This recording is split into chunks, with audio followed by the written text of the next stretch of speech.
The German aces laughed at the P-51 Mustang. They called it a mediocre performer, nothing to worry about. Then on March the 6th, 1944, 209 of them appeared over Berlin, and the laughter stopped forever. This isn't just a story about one remarkable airplane. It's a story about a deadly, fundamental problem that was costing thousands of American lives and threatening to derail the entire Allied war strategy. In late 1943, the U.S. 8th Air Force, based in the damp fields of England, was being bled white over the skies of Germany. They were committed to a new, largely unproven theory of war: daylight strategic bombing. The idea, championed by men who were called the Bomber Mafia, was that you could win a war not just by defeating armies in the field, but by breaking a nation's will and ability to fight. The plan was to fly deep into the heart of the Reich in broad daylight, using the famous Norden bomb site to precisely destroy the factories that built Germany's tanks, planes, and ball bearings. But this entire strategy was failing, and it was failing catastrophically. The reason was something the bomber crews themselves came to call the gap of death. The workhorses of the 8th Air Force, the B-17 Flying Fortress, and the B-24 Liberator were magnificent machines. Many of you know them well. They were tough, bristling with 50 caliber machine guns, and flown by crews of brave young men. The theory was that these flying fortresses could defend themselves by flying in tight combat boxes, creating an interlocking field of fire. However, the Luftwaffe, Germany's air force, had perfected its defenses. They were fighting over their own homes, and they were experts. They knew our bombers were coming, and they waited. You see, our bombers did have fighter escorts, but those escorts were, as the pilot said, short-legged. The Republic P-47. Thunderbolt was a beast, tough as nails and a brilliant fighter. The Lockheed P-38. Lightning was fast, with twin engines that gave pilots a sense of security, but both were thirsty machines. They were designed for a different kind of war, a tactical war over the battlefields of France. They simply did not have the fuel to fly all the way to targets deep inside Germany. They could only protect the bombers for the first few hundred miles. Then, their fuel gauges would hit the red. The fighter pilots had to make the terrible choice to peel off and head for home, leaving the bombers alone and defenseless for the most dangerous part of the mission. Can you imagine the feeling in that B-17 cockpit? You're 5 miles up, the air is minus 40 degrees, and you watch your little friends, your escorts, wag their wings and dive away. You know that for the next hour or more, you are on your own, and the Germans knew it too. This gap of death was a calculated kill zone. The German Jagdgeschwader, their fighter wings, would gather their forces and wait. As soon as the escorts left, they would pounce. They attacked in waves, sometimes 100 at a time, flying through the bomber formations in head-on attacks, cannons blazing. They tore the American formations to ribbons. The loss rates were simply staggering. During what became known as Black Week in October 1943, the raids on Schweinfurt to destroy the ball-bearing plants were a disaster. The 8th Air Force lost 60 bombers in a single day. That's 600 men gone. A 25-mission tour, the ticket home for a bomber crew, became a statistical impossibility. The hard, cold math showed that you would not survive. Morale was shattered. The air war was being lost not for a lack of courage, but for a devastating lack of range. This created a problem that military planners and engineers had insisted was impossible to solve. A fighter, by its very definition, had to be light, fast, and nimble to dogfight a Bf-109. But to fly for 1,000 miles, it had to be heavy, weighed down with massive amounts of fuel. It was an engineering paradox. You couldn't have both. And as 1943 came to a close, the solution was nowhere in sight. The one plane that could have been the answer, the North American P-51 Mustang, was sitting in hangars in North Africa, dismissed by almost everyone as a failure. So, where was the Mustang? In 1943, if you had mentioned the P-51 to a Luftwaffe ace, he likely would have dismissed it, if he'd even heard of it.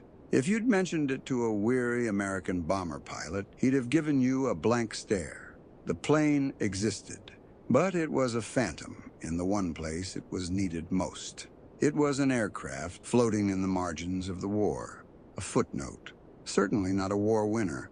The reason for this goes back to its very beginning. The P-51 wasn't even built for the U.S. Army. It was born from a desperate British request in 1940.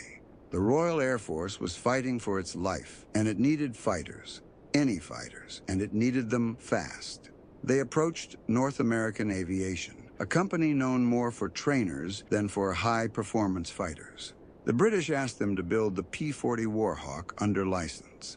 The head of North American, a brilliant and famously gruff engineer named Dutch Kindleberger, looked at the P-40 design and, in so many words, said, "We can do better." He made an audacious promise. His team would design and build a brand new, better prototype in just 120 days. It was a timeline considered impossible. They did it in 102. The result was the NA-73X, the prototype that would become the Mustang. It was a revolutionary airframe. Its most important feature was a laminar flow wing, a new design that cut through the air with incredibly low drag. It was sleek, fast, and handled like a dream at low altitudes. The British were impressed and named it the Mustang. But this first version, the P-51A, had a fundamental, almost fatal flaw. That flaw was its heart, the Allison V1710 engine. Now we should be clear, the Allison was a solid, reliable American engine. It was a workhorse, the same engine that powered the P-40 Warhawk of the famous Flying Tigers and the early P-38 Lightnings, and at low altitudes, it performed beautifully. It was a world-class engine, below 15,000 feet.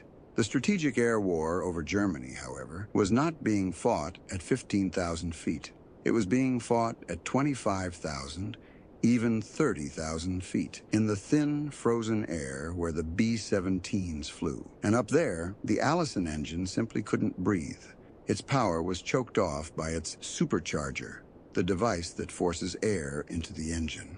The Allison had a single-stage supercharger which was perfectly fine near the ground. But at high altitude, it was like trying to run a marathon while breathing through a straw. The plane became a dog. It was sluggish, underpowered, and tragically slow. A German Bf-109 or Focke-Wulf 190, both designed specifically for high-altitude interception, could fly circles around it. A Luftwaffe ace encountering a P-51A at 25,000 feet wouldn't even consider it a threat. He would simply climb above it, where the Mustang couldn't follow, and then pounce at his leisure. Because of this, the P-51A was completely useless as a high-altitude bomber escort. It was a disappointment. The U.S. Army Air Forces had no interest in it for the main event, the decisive air battle over Europe. So where did these failed planes go? They were relegated to the sideshows of the war. Many were sent to the China-Burma-India theater, where combat often happened at lower altitudes. The Army even ordered a dedicated ground attack version, the A-36 Apache. They fitted it with dive brakes, bomb racks, and 650 caliber machine guns. It became a mud mover, supporting troops on the ground, dive bombing German positions in North Africa and Sicily. And it was a good plane for that job. Pilots in the Mediterranean loved its speed on the deck and its ruggedness, but it was not the high-altitude savior the bomber crews were praying for. As far as the war over Germany was concerned, the Mustang was a dead end. The plane that looked like a thoroughbred was performing like a plow horse, and the gap of death remained wide open. But a few sharp-eyed engineers, one in particular, had a different idea. They believed the problem wasn't the plane, it was the engine. So the problem remained. 1943 was a brutal, bloody year. The 8th Air Force was on the verge of breaking.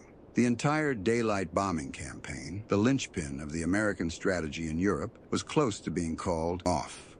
Something had to give, or the war in the air would be lost. The solution, as it turned out, wouldn't come from an American design bureau. It came from across the Atlantic, from a quiet experiment in Britain. The British, of course, had their own legendary fighter, the Supermarine Spitfire. And the heart of the Spitfire was a true masterpiece of engineering, the Rolls-Royce Merlin engine. The Merlin, unlike the American Allison, was designed from the wheels up for high-altitude combat. Its secret was a revolutionary two-stage, two-speed supercharger. Think of it as a transmission for the engine's lungs. As the Spitfire climbed into the thin, frozen air, the supercharger would shift into a higher gear, continuing to force-feed the engine with the oxygen it needed to make power. The Allison, with its single-stage blower, would be gasping for breath, but the Merlin would be breathing just fine. It was, without question, the world's finest high-altitude piston engine. The idea that changed the war was a simple what if. A British test pilot named Ronnie Harker was given a chance to fly one of the early Allison-powered Mustangs. He was deeply impressed by the aircraft itself, its sleek lines, its advanced low-drag wing, its excellent handling. But like every other high-altitude pilot, he was appalled by the engine's performance once he climbed above 15,000 feet. He famously wrote a memo to his superiors with a simple, brilliant suggestion. Put a Merlin engine in that American airframe. It was a long shot, a massive gamble. This wasn't like swapping a small block V8 in your garage. This was a transatlantic mechanical nightmare. The two engines were different sizes. They had different shaped blocks. They required completely different engine mounts. And most critically, they had entirely different cooling systems. The Merlin, with its complex supercharger, ran hotter and needed more radiators. The engineers at Rolls-Royce and North American had to effectively re-engineer the entire front half of the plane. It was a huge risk. They could have easily created a Frankenstein's monster of an aircraft, heavy, unbalanced, and even worse than the original. But in late 1942, they went ahead. They took 5 P-51As, ripped out the Allisons, and somehow managed to shoehorn in the new Merlin 60 series engines. These prototypes were designated the XP-51B. The moment the test pilots got their hands on them, they knew. The results were not just good, they were breathtaking. The plane was a completely different animal. The change was immediate and staggering. Here's the number that changed the war. At 30,000 feet, the new Merlin-powered Mustang was nearly 100 miles per hour faster than the old Allison-powered version. Let that sink in. It wasn't a 10-mile-per-hour improvement. It was a 100-mile-per-hour leap. It could now climb like a rocket, leaving the best German fighters in its dust. It handled beautifully, and it was suddenly the fastest, most capable fighter in the sky at the very altitudes where the bombers were being slaughtered. This wasn't just an upgrade. It was a resurrection. By combining the most aerodynamically advanced airframe in the world with the best high-altitude engine in the world, they had, through a mix of American design and British engineering, created the perfect long-range thoroughbred. If you've ever worked on an old car or a tough project in the garage, you know how hard a job like an engine swap can be. Let us know in the comments if you've ever tackled a project that seemed this impossible. We truly enjoy reading those stories. The mediocre mud mover was dead. In its place stood the weapon that would finally allow the 8th Air Force to take the fight all the way to Berlin. So now they had a fighter that could perform at 30,000 feet. It was a miracle of transatlantic cooperation. It was fast, it could climb, and it handled like a sports car. But this solved only half of the crisis. The original problem, the one that was killing 600 men in a single day, wasn't just speed at altitude.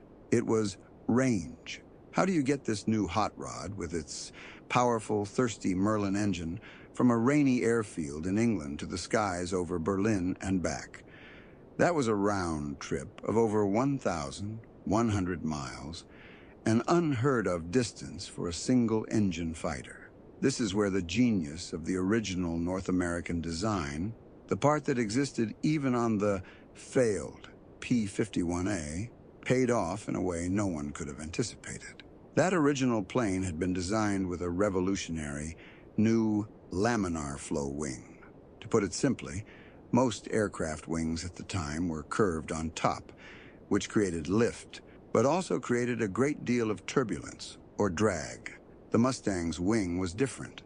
It was thinner, and its thickest point was farther back. It was designed to have airflow over it smoothly, like water gliding over polished stone. It was a low-drag masterpiece. Less drag means less fuel burned. It's that simple. Because of this, the Mustang was, by its very nature, a remarkably fuel-efficient aircraft. It sipped fuel where other fighters, like the P-47, gulped it. But even that incredible efficiency wasn't enough. It could get the pilots further into Germany, but not all the way to Berlin and back with enough fuel left to fight. The engineers needed to find a place to put more fuel, a lot more. The problem was the wings were already packed. There was no more room. Their solution was bold, and frankly, it was a little dangerous. They decided if they couldn't put the fuel in the wings, they would put it in the fuselage. They installed a massive 85-gallon fuel tank right behind the pilot's seat. Pilots were wary of it, and for good reason. They were, in effect, sitting on a bomb. A direct hit on that tank from a German cannon shell would be catastrophic.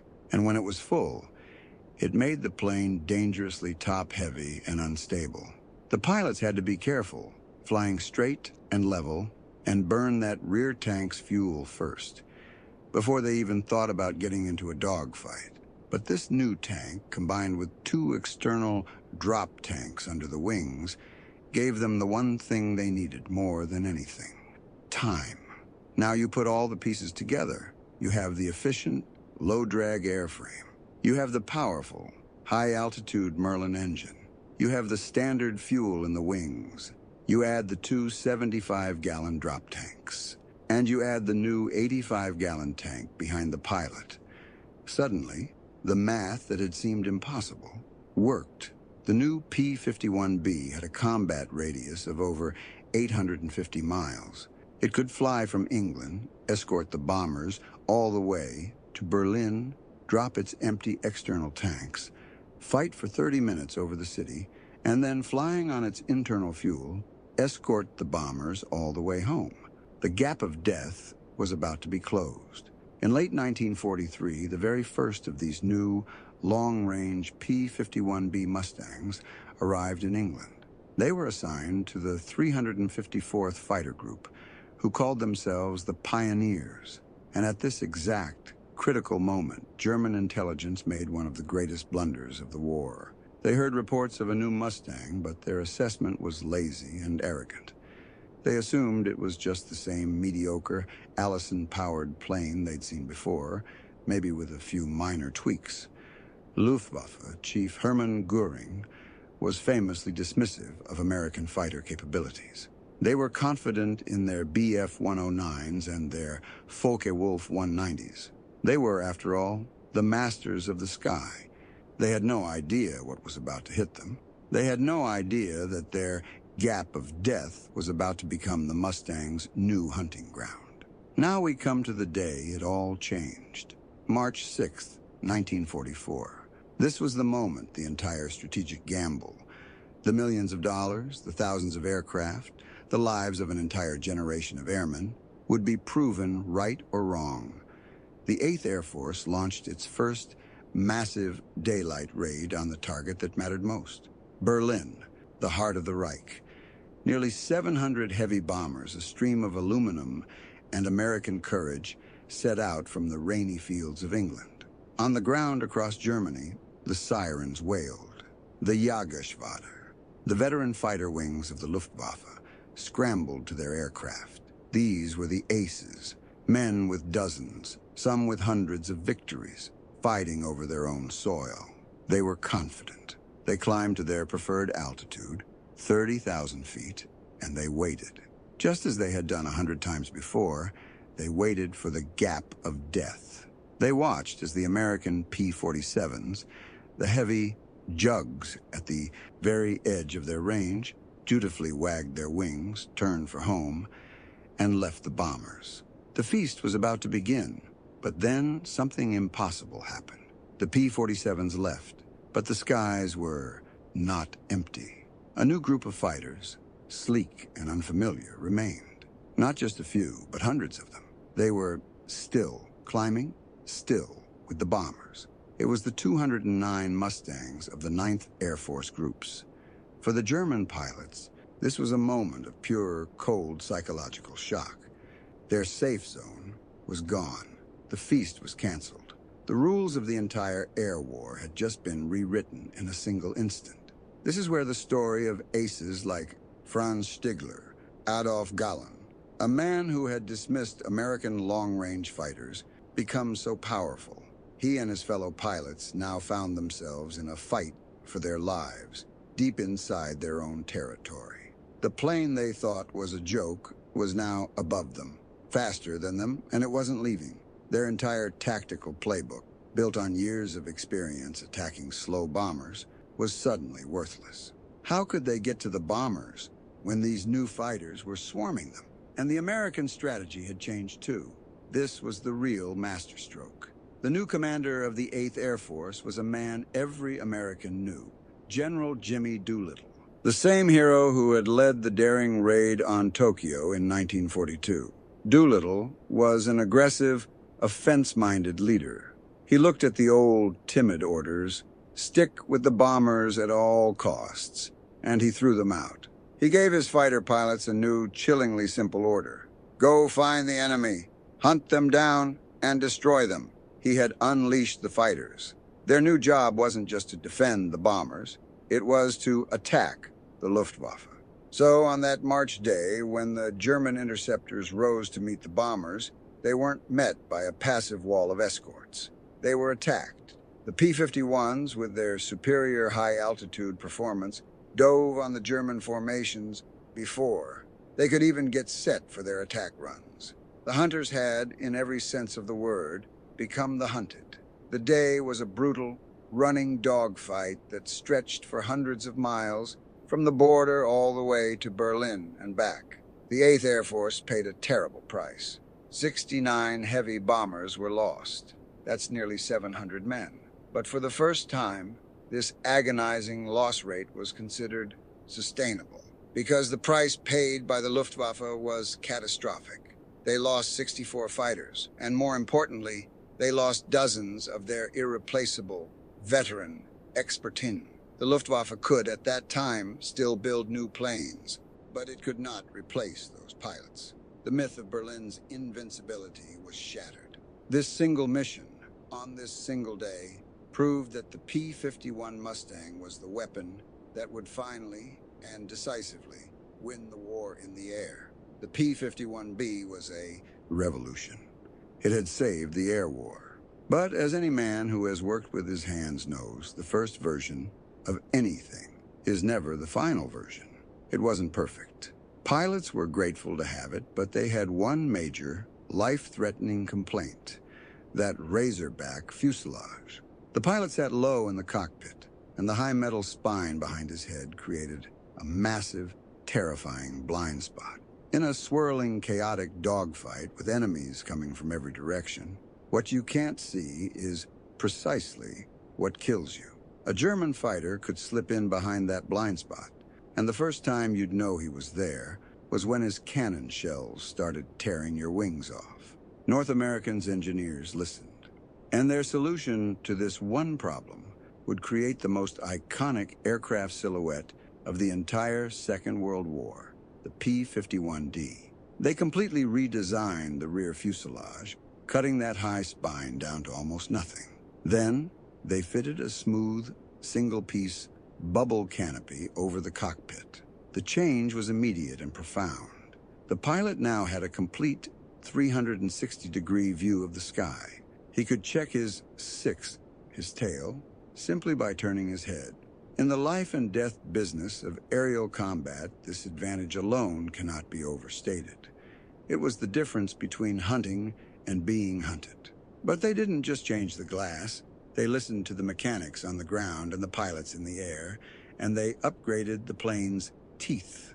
The 450 caliber machine guns on the P-51B were effective, but their angled ammunition feed system was a constant source of frustration. In a hard, high G turn, the kind you always pull in a dogfight, the ammo belts would kink and the guns would jam. Imagine lining up the perfect killing shot on a BF-109, squeezing the trigger, and nothing. It was a fatal flaw. The P-51D fixed this. They added 2 more machine guns for a total of 6 50 caliber Brownings. But more importantly, they completely redesigned the feed system to be simple, straight, and virtually jam-proof. This gave the Mustang a devastating, reliable punch. A 2-second burst from those 6 heavy machine guns would shred a German fighter, often causing it to disintegrate in midair. And there was one more piece of technology, something that seemed almost like magic at the time. It was the K-14 gyroscopic gun sight. Before this, a pilot had to be an expert marksman. He had to guess how much to lead a turning target, a skill they called Kentucky windage. It was all instinct and experience. But the K-14 was a simple analog computer. The pilot just dialed in the target's wingspan, say 33 feet for a BF-109, and used his rudder pedals to frame the plane's wings. The gun sight's gyroscope would then automatically calculate the correct lead. A little diamond would appear in his sight, showing him exactly where to aim to. Guarantee a hit. We're going deep on the engineering that made this plane a legend. If you're enjoying this kind of detailed history, and many of you tell us you do, hitting that like button is the single best way to let us know you want more stories just like this one. This new gun sight made average pilots good, and it made good pilots absolutely lethal. So now, look at what they had created. The P-51D had the low-drag wing for efficiency. It had the powerful Merlin engine for high-altitude speed. It had the bubble canopy for 360-degree vision. It had 6 reliable, hard-hitting machine guns. And it had a computer to aim them. The transformation was complete. They had forged the perfect Predator. These P-51Ds began arriving in England in massive numbers during the spring of 1944, just as the Allies were in the final, frantic stages of planning for the D-Day invasion. By the time the first boats hit the beaches of Normandy on June 6th, the P-51D had become the primary long-range escort fighter of the 8th Air Force. The disappointment from 1942 was now the most advanced, most feared, and most important fighter in the world. As the P-51D began arriving in massive numbers in the spring and summer of 1944, the final, brutal chapter for the Luftwaffe began. The lead-up to the D-Day invasion on June 6th saw the air war intensify to a fever pitch. The Allies needed absolute control of the air over the beaches of Normandy, and the P-51 was the tool to get it. The German Air Force was now hopelessly on the defensive. But their problem was no longer just about facing a superior machine. It was a devastating mathematical problem of attrition. The Luftwaffe was hemorrhaging pilots, and not just any pilots. They were losing their expert 10, their aces, the battle-hardened veterans who had fought since 1939. These were men with hundreds of victories, men who had survived the Battle of Britain, the frozen hell of the Eastern Front, and the deserts of North Africa. They were the core of the Luftwaffe, its heart and soul. But they could not survive the endless daily waves of P-51Ds. For every German ace shot down, there were 10 more American pilots, fresh and well-trained to take his place.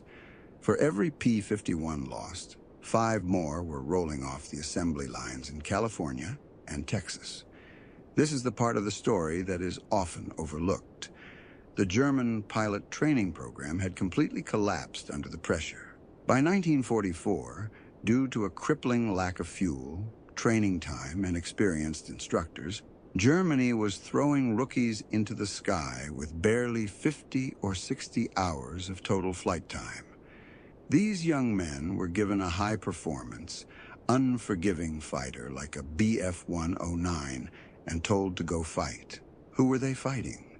They were fighting American pilots who had hundreds of hours of meticulous training before they ever even saw the coast of Europe. It wasn't a fair fight, it was a slaughter. The green German pilots would take off, terrified, and would be pounced on by a swarm of Mustangs, often before they even saw them. Many were shot down on their very first mission, and General Doolittle's aggressive order to hunt had been taken to its logical, terrifying extreme. Mustang pilots no longer even waited for the Luftwaffe to come up and fight. The new doctrine was clear. After the bombers had hit their target and were safely on their way home, the Mustang groups were free to hunt. They would drop down from 25,000 feet all the way down to treetop level and strafe the German airfields. This was a tactic that would have been suicidal just 6 months earlier, but now, with control of the sky, it was a devastatingly effective way to finish the job. Imagine the terror on the ground, a German airfield, men refueling a plane, and suddenly a dozen Mustangs appear over the trees at 400 miles per hour, their 650 caliber guns tearing everything apart. They destroyed hundreds, then thousands, of German planes on the ground before they could even take off. They shot up fuel trucks, a critical target, blew up locomotives, destroyed hangars, and strafed anything that moved. The Luftwaffe was left with nowhere to run and nowhere to hide. If they flew, they died. If they stayed on the ground, they died. By the fall of 1944, following the successful D-Day landings and the breakout across France, the Luftwaffe, as a coherent fighting force, was finished. It was broken. It could still put planes in the air, but not in a way that could change the outcome of anything. It was no longer a question of if the Allies would win the air war, but only when. The P-51 Mustang, the plane once dismissed as a failure, had done exactly what it was designed to do. As German general and fighter ace Adolf Galland famously said when he looked up from his airfield and saw the P-51s roaming freely over Berlin, "The war is lost." He knew in that moment that they could never again stop the bombers. The Mustang had broken the back of the Luftwaffe. The final accounting of the P-51 Mustang's contribution to the victory in Europe is simply staggering. By the end of the war, Mustang pilots were credited with destroying approximately 4,950 enemy aircraft in air-to-air combat, more than any other Allied fighter in the European theater. As if that weren't enough, they destroyed another 4,131 German aircraft on the ground during those relentless strafing attacks. Those numbers are almost too large to comprehend. They represent a devastating, surgical removal of the Luftwaffe from the sky, and they were achieved in really just the final 18 months of the war. But did the P-51 Mustang win World War II by itself? Of course not. No single weapon system ever does. That great victory was earned by the infantrymen in the mud of the Hurtgen Forest, by the sailors on the cold, dark convoy routes of the North Atlantic, and by the very bomber crews the Mustang was finally built to protect. The men in the B-17s and B-24s still had to fly through a wall of flak over the target, a terrifying ordeal that fighters could do little to prevent. The credit for victory belongs to all of them. But the Mustang's legacy is unique. It did something more strategically important than just shoot down planes. It enabled the entire strategic bombing campaign to finally succeed. It solved the impossible problem. It proved the experts, the slide rule engineers, and the defeatists wrong. It demonstrated that yes, you can build a fighter that is both a long-range marathon runner and a high-altitude heavyweight champion. It stands today as a permanent monument to American and British ingenuity, a testament to what happens when you refuse to accept that a problem can't be solved. When those German aces, men like Franz Stigler, first encountered the P-51, their assessment wasn't wrong. The Allison-powered plane they saw truly was a mediocre performer at high altitude. Their fatal mistake was a failure of imagination. They failed to imagine that the Allies, backed against a wall and losing a war of attrition, would be capable of such desperate, brilliant innovation. They failed to account for that one critical change, swapping a single engine, that would transform a plow horse into a thoroughbred. That one change didn't just make a plane faster. It saved the lives of tens of thousands of American airmen. It allowed the bombers to reach their targets, to break the German war machine, and to shorten the war by many, many months. It's a powerful reminder that sometimes the difference between catastrophic failure and total victory is finding that one critical piece that changes everything. The P-51 is a legend, but it was just one of many iconic aircraft from that era. If you want us to give this same deep dive treatment to another plane, perhaps the F-4U Corsair that dominated the Pacific, or the Navy's F-6F Hellcat, please let us know in the comments section below. We read all of them. Thank you for joining us for this piece of aviation history. We know your time is valuable, and we are truly grateful you chose to spend it with us.